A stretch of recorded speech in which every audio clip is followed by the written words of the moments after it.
Hey guys, the winner of this month's poll is a top 10 list. It's the first one I've done, and the subject is the top things to look forward to for the upcoming 1.12 official Classic servers for World of Warcraft. I've had plenty of videos about Classic, kind of talking about this stuff one by one, but for this one, I'd like to take an overall look and share my top 10 list of things I'm personally looking forward to.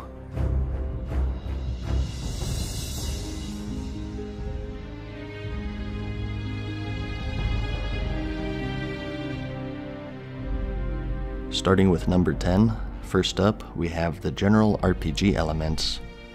Over the years, for the sake of convenience, a lot of the stuff in the game has been simplified, as you know. We used to have weapon skills for each weapon type.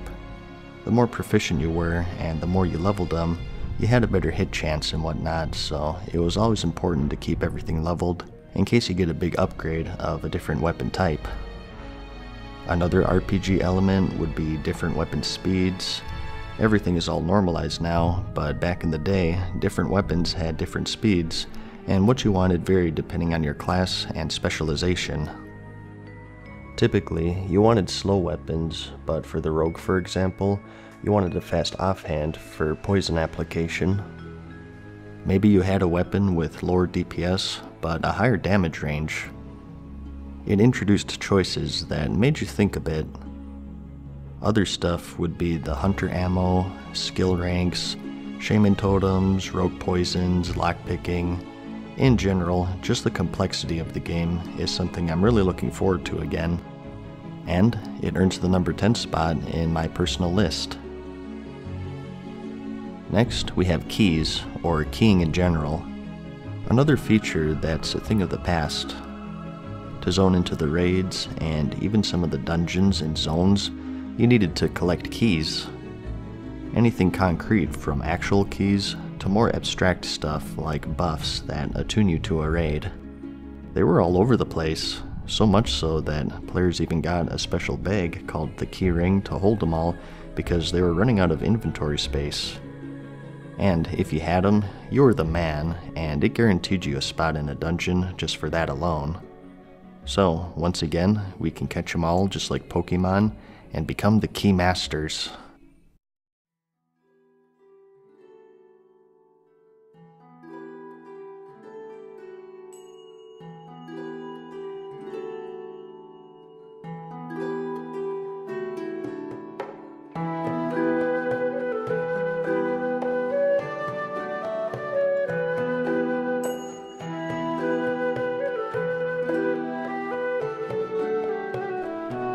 In 2010, we of course got the Cataclysm expansion, and in its pre-patch came the Sundering, where the world of Azeroth was changed forever. Not just geographically, but each zone had all of their quests reworked, and the old world that we knew and loved was gone forever. The changes also reached into dungeons, including reworks such as the Dead Mines and Shadowfang Keep, and even raids such as the old Zul'Gurub. This was also when they added flying in the old world as well, so it was probably the most volatile change to have ever happened with the game over the course of a single patch. Traveling was much more difficult in general, as you would imagine, but more importantly, the world felt much larger if you weren't able to simply fly over everything. This was back when Night Elves had that dreaded gauntlet through the wetlands to reach Ironforge. Fewer flight paths, only boats and zeppelins to travel between the continents. Mages were in high demand, that's for sure. It's like loading up an old RPG. Even if it has flaws, it's an experience that's timeless, and many of us look forward to revisiting the old Azeroth that left us 8 years ago.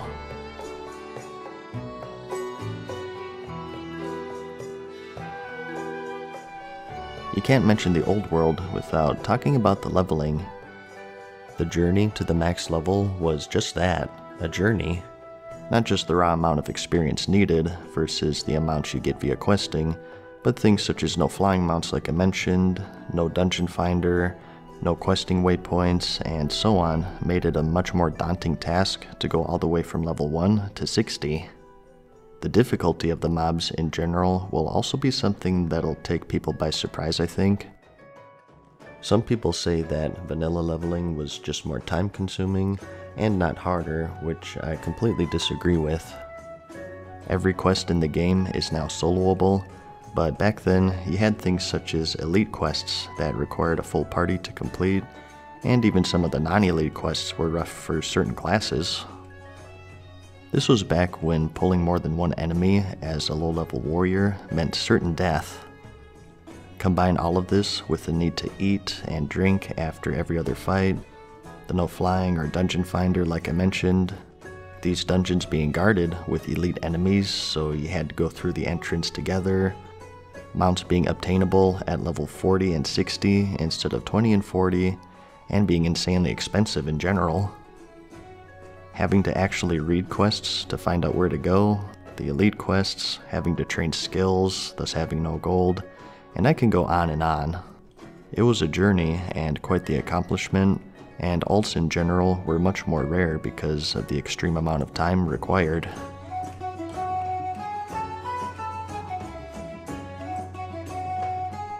Something that kept you going though were the talent points, so let's talk about this too. The old talent system in World of Warcraft worked like this. You had 3 talent trees, one for each specialization, even including druids because at this point they had feral, which was for both DPS and tanking, restoration for healing, and balance for being laughed at. At every level from 10 to 60, you got a talent point which you could spend in any one of these trees. Fire mages were just people who had most of their points in the fire spec. They still had frostbolt, arcane missiles, and whatnot, but their fire spells were the most powerful. And some people opted for hybrid specs as well, so they were a little skilled at everything. Not the most powerful for sure, and you didn't see it a lot at max level, but the choice was there. As I said, you unlocked the ability to view these trees at level 10, and each level you had a choice of how you wanted to build your character.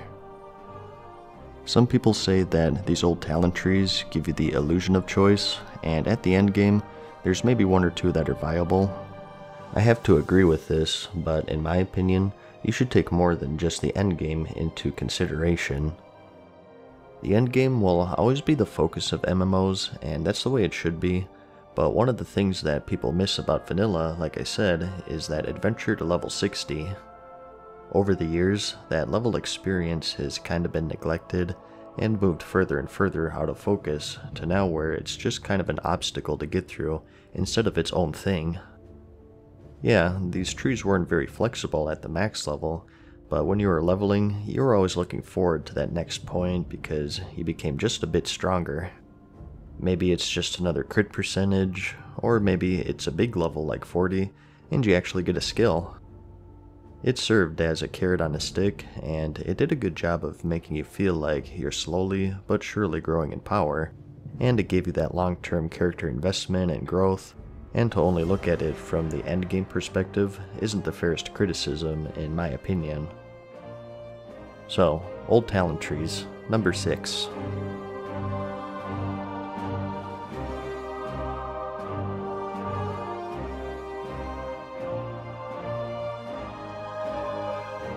Coming in at number 5, we have the old skill system. Once again, kind of going hand in hand with the talent system here, over the years the skills in the game have also been pretty simplified. Today, with the exception of 1 or 2 spells, arcane mages have all arcane spells, only frost mages have the frost spells, and so on. It's what I mentioned earlier with the talent system. However, in vanilla, everyone had everything, and what you were good at just depended on where you put your talents. Today, action bars look like this, but in Classic, it was more like this. Many more spells to play around with. Some of them are as critical as they are now, and others are dumb little things that you can just mess around with for the sake of fun. Eyes of the Beast for the Hunter, Dampen and Amplify Magic for mages, Detect Invisibility for warlocks, all of the Paladin seals and auras, the Shaman totems, and I could go on forever. There were so many abilities in vanilla, it was ridiculous. And combine that with the fact that every skill had different ranks that you could use. This is one of those RPG elements I mentioned earlier, but as you powered up these spells and learned these new ranks, you still kept the older ones. What's the point of that, you may ask? Well, it depended on your class. If you were a mage, you would always want that lower rank Frostbolt on your bar because it had a faster cast time. It still had the same speed slow, so it was handy for kiting enemies more easily. Healers, I believe, used lower rank healing spells to save on mana, so it's stuff like that. I'm sure there are more examples that I'm not thinking of too. You trained these skills every even level, if I remember correctly. You'd have to stop by your major city and visit your class trainer, and usually pick and choose what skills you wanted, since they were quite expensive, and everyone was broke back then. It was rare to be able to afford everything, unless you were using the auction house regularly. Once again, making that whole leveling journey that much harder. So, the old skill system comes in at number 5.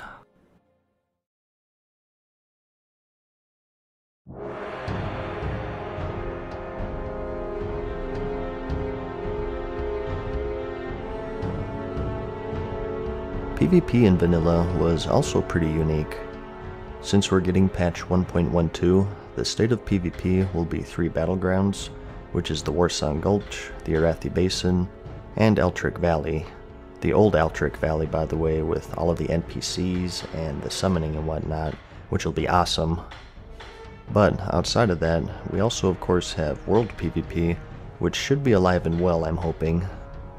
Remember, no flying, so those old battles at Tyran Mill and South Shore may see a return, or even just skirmishes outside of the big raids. The Blackrock Mountain, I know, was rough on PvP servers, and that's not even getting into the bloodbath known as Stranglethorn Vale. Ever since the Burning Crusade and Wrath, where we started sharing major cities, the Horde vs. Alliance theme has sort of died down. Back then, seeing the opposite faction was far more rare, so when you did, it was on. Keep in mind that this is coming from someone who mainly played a rogue back then, but as for the actual PvP itself, it was much more bursty for sure. If you had the right setup and gear and cooldowns, you could absolutely destroy people. Here's the most extreme it can be with the shaman named Unbreakable, who had the Sulfurous legendary. It was also much more niche, if I recall. Nowadays, everyone has everything. Everyone has a sprint, a crowd control breaker, shield wall, or whatever. Everyone has an answer, whereas back then, it was more of a rock, paper, scissors type of deal. Rogues killed the Clothies, or pretty much anyone for that matter, if they had their cooldowns, but warriors did pretty well against them. Good mages shredded warriors in turn, and really good mages shredded everyone, but a good warlock could counter them, and so on. It made for a chaotic, but fun experience, and I'd queue up for a battleground any time of the day. One of my favorite things about Classic. The only reason why it's not number 1 on my list is because of the rank 14 system, which I didn't like because I think it supported account sharing.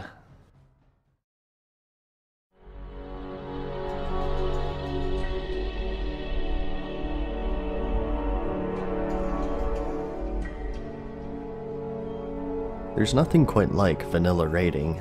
Ginormous raids, the endless buffing, the weird loot, DKP. Going back to the Molten Core, Blackwing Lair, Onyxia, and even getting another shot at the old Naxxramas, all with a whopping 40 players, will be quite the experience for a lot of people. It was very time consuming, which isn't bad if that's your thing.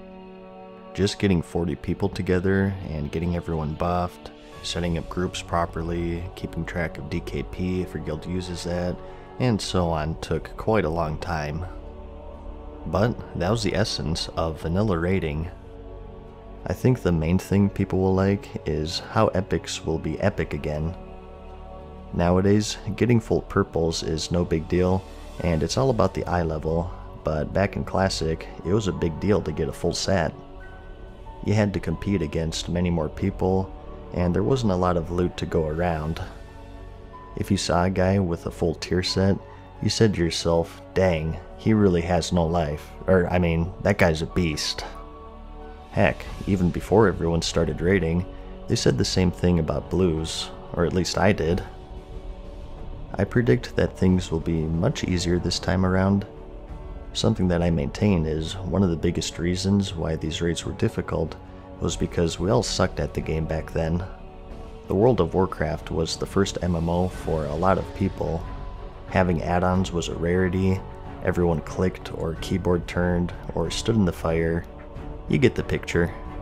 I think that now, 15 years later, or whenever they finally release it, players will have a much easier time overall, and personally, I'm curious to see how Naxxramas will work now that people truly get their second shot at it, or how many people know how to do the Onyxia attunements so they can actually enter her lair.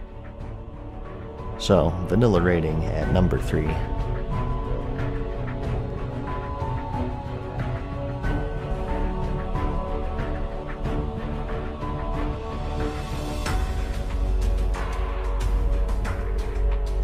Speaking of Onyxia attunement, this was quite the enormous quest chain back in the day. Solo, group, and raid quests spanning both continents. It was pretty epic, and that leads me to number 2 on our list, and those are the epic quest chains. That's another thing I miss with the game. There were so many interesting and cool quests back in the day that really took a lot of time and effort to complete. The Rockdalar and Lockdalar Hunter chain, where they had to track down demons across the world and solo them. The Anathema and Benediction questline for priests.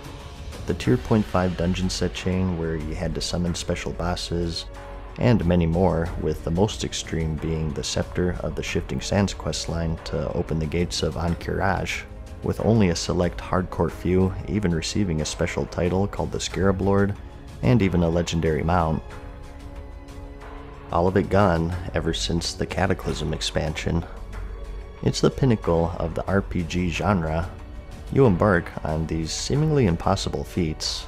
They require a lot of time, energy, friends, gold, and maybe even a bit of luck. But when you completed them after weeks or months of grinding them out, it was quite the accomplishment.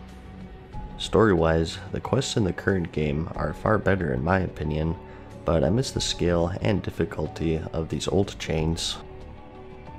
In Classic, I think the quests themselves were a bit more epic, like climb to the top of a volcano to forge a skeleton key that grants you access to this dungeon, or gather 3 different color shards, each matching a dragonflight, and only awarded at the end of a super long quest chain that records solo, party, and raid content, both indoors and outdoors.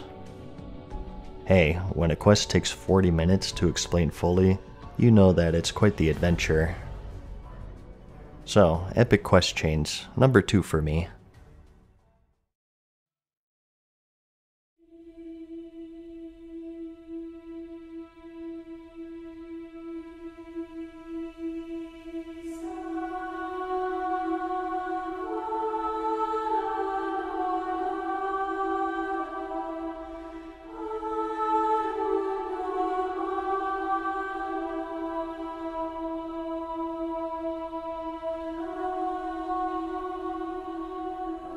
And the thing I'm looking forward to the most in Blizzard's official Classic World of Warcraft servers is the community. Whenever I think back to vanilla, the first thing that always comes to my mind is the community and how strong it was. This was all before cross-realm zoning, cross-realm dungeons, and raiding and all of that stuff. All of this stuff definitely has its strong points, of course, and I think with how the game is designed now, they're overall good for the game, but we've slowly lost something important over the years. It's something that you really wouldn't guess, but being tied to your own server and seeing the same people over and over had such a strong effect. You always saw that big raiding guild, maybe they were the first in progression on your server, or maybe you saw that PvP group that has a few rank 14s. There would be 1 or 2 enchanters that had every single pattern, maybe that one alchemist who always transmutes stuff for you, Or maybe you see that one guy who helped you out in that group quest on your way to level 60. And combine all of this with those RPG elements I mentioned earlier. If you're a mage, you'll be asked for food or portals to major cities. No dungeon finder nor flying means you have to walk to the instance together, and the dungeons themselves were also much tougher, requiring some communication and coordination. It was a much more team-oriented experience, and I think just how the game was overall sort of commanded that interaction, and as a result, a community was formed. This is much harder to come by today, in my opinion. Even in the major cities, I'll be lucky to see the same person twice in a month, even if we both play every day. Each time you log in, it's a new shuffle of random nameless people from random servers. Like waking up in a new house every day, instead of just on the weekends like normal. Today, to meet friends and connect with people, you usually have to go out of your way and find a guild that's recruiting, but back then, I think it happened more naturally. If you ran a dungeon with someone and it went well, maybe you ran more, joined their guild, and so on. You see where I'm going with this. You could build a reputation, either positive or negative, and there were consequences to your actions and behavior. It's in the name, massively multiplayer online role-playing game. That social experience is what makes these games great, and through the combined efforts of all of this cross-realm stuff and ease of access tools such as the Dungeon Finder and Raid Finder, it's an aspect that's diminished greatly in my opinion. And the thing I'm looking forward to the most with classic World of Warcraft. Throughout this video, you might have said, well, that sounds inconvenient, or too tough, or too time-consuming, annoying, challenging, or frustrating, but it's part of the charm of vanilla. With the game being this tough, everything felt like such a huge accomplishment. Like, hooray, I finally got my 60% speed mount. You felt rewarded for all of that time and energy you put into it. Today I find it harder to get that feeling. Part of it is because we've been playing for so long, sure, but you can't deny that the game being more time-consuming and harder in some aspects had to also have been a part of it. Now, as I've said, I actually enjoy both versions of the game for what they are.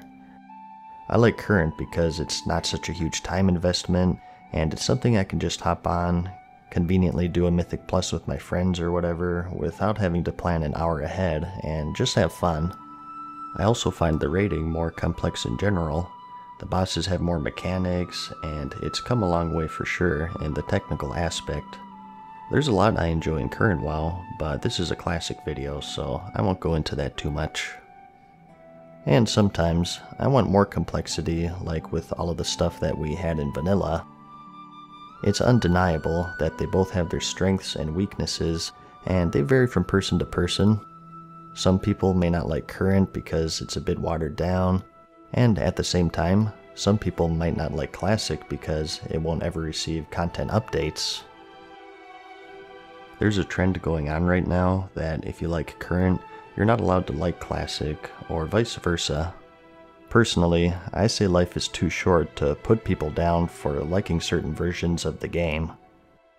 If you're watching this video and you made it through 20 minutes of my monotone voice, you clearly have a love for the game, and I think that's something we can all appreciate. So, whether you're on the classic side or the current side, remember that we're all on the World of Warcraft side at the end of the day, so play whichever you like, and I'll see you in the next one.